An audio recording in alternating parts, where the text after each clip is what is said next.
Telugu Desam party అధికారంలోకి వచ్చిన తర్వాత వరుసగా జరుగుతున్న సంఘటనలు, ఈ హత్య రాజకీయాలు, వీటన్నింటినీ పరిస్థితి దృష్ట్యా చూస్తే ఖచ్చితంగా రాజకీయాల నేపథ్యంలోనే ఇవన్నీ జరుగుతున్న విషయం స్పష్టమవుతుంది.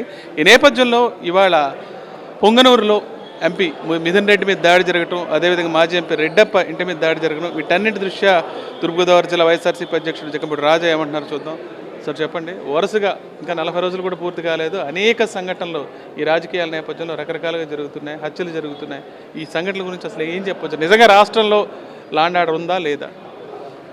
గడిచినటువంటి 5 సంవత్సరాలు కూడా చంద్రబాబు నాయుడు గారు కానీ, లోకేష్ గారు కానీ, లేకపోతే పవన్ కళ్యాణ్ గారు కానీ అందరూ కూడా అదే పనిగా తెల్లారు లెగిస్తే రాష్ట్రంలో ఏదో జరిగిపోతుంది అన్నట్టుగా ఒక సృష్టిని చేసి ఒక భయాందోళన పరిస్థితిని తీసుకొచ్చేటట్టుగా సృష్టిస్తూ ప్రజల్లో ఒక లేని అపోహల్ని సృష్టించి అధికారంలోకి వచ్చినటువంటి వ్యక్తులు ఈవేళ కేవలం కనీసం 40 రోజులు కూడా గడవక ముందే ప్రతిరోజు కూడా ప్రతి జిల్లాలోని ప్రతి నియోజకవర్గం ప్రతి గ్రామంలో కూడా ఒక దమనకాండ జరుగుతూ ఉంది.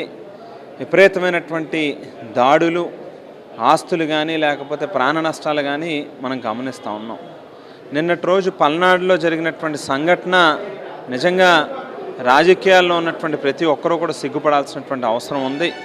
చంద్రబాబు నాయుడు గారి యొక్క మార్కు రాజకీయాల మాదిరిగా వేళ నేరుగా నడి రోడ్డు మీద ఒక మానవ మృగం కింద తెలుగుదేశం పార్టీ కార్యకర్తలు నాయకులు కలిసి వైఎస్ఆర్ కాంగ్రెస్ పార్టీ శ్రేణుల మీద దాడి చేయడం, వాళ్ళ ప్రాణాలని బలిగొనడం అంటే నిజంగా చాలా దారుణమైనటువంటి పరిస్థితి. లా అండ్ ఆర్డర్ ఖచ్చితంగా చాలా ఇబ్బందికరమైనటువంటి పరిస్థితులు ఉంది రాష్ట్రంలో. గవర్నర్ కావచ్చు, లేకపోతే భారతదేశ ప్రధాని గారు కావచ్చు, లేకపోతే ప్రధానమంత్రి గారు కావచ్చు, లేక ప్రెసిడెంట్ ఆఫ్ ఇండియా కావచ్చు, అందరూ కూడా ఖచ్చితంగా వీటి మీద ఇమీడియట్గా రియాక్ట్ అవ్వాల్సినటువంటి పరిస్థితి ఉంది. ఎందుకనంటే ఒక స్థాయి వరకు ఎవరైనా కూడా ఓపిక పట్టి సహనంతో ఎదురు చూసేటటువంటి పరిస్థితి ఉంటుంది. ఒకసారి ఆ గిరి దాటితే కనుక ఎవరైనా ఇంకా ఇది తట్టుకోలేనటువంటి పరిస్థితిలో తిరగబడేటటువంటి పరిస్థితి మొదలైతే మాత్రం ఖచ్చితంగా రాష్ట్రం అన్ని రకాలుగాను కూడా నష్టపోయేటటువంటి పరిస్థితి ఉంటుంది. చంద్రబాబు నాయుడు గారు అలాగే ముఖ్యంగా తెల్లారు లెగిస్తే రెడ్ బుక్ అనేటువంటి ఒక పదాన్ని రాజకీయాల్లోకి తీసుకొచ్చి కక్షపూరితమైనటువంటి రాజకీయాలకు తెరలేపినటువంటి లోకేష్ గారు ఇద్దరూ కూడా ఆత్మవిమర్శ చేసుకోవాలి. దీనికి నైతిక హక్కు వాళ్ళే, నైతిక బాధ్యత వాళ్ళే తీసుకోవాల్సినటువంటి అవసరం. ఎక్కడ కూడా ఈ హత్య రాజకీయాలు లేదంటే విద్వేషకర రాజకీయాలు ఎక్కడ చేయకూడదని మాట్లాడుతున్నారు. ఇంకోవైపు సంఘటనలు చూస్తుంటే రోజు రోజుకి పెరిగిపోతున్నాయి.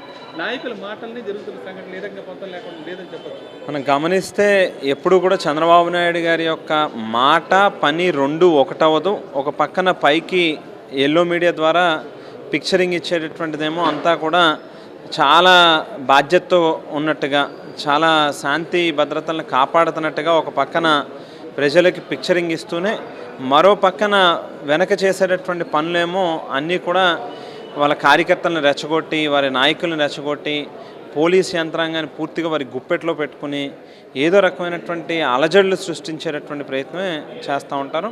ఖచ్చితంగా ఇది మాత్రం రాజకీయాల్లో సహించదగినటువంటి విషయం మాత్రం కాదు. దీనికి మళ్ళీ మీరు తిరిగి చెల్లించుకోవాల్సినటువంటి పరిస్థితి మాత్రం వస్తుందనేటువంటి రోజు ఆ విషయాన్ని గుర్తుపెట్టుకుని మాత్రమే ఇటువంటి విషయాలకు పాల్పడండి అనేటువంటిది మాత్రం క్లియర్గా చెప్తా ఉన్నాం.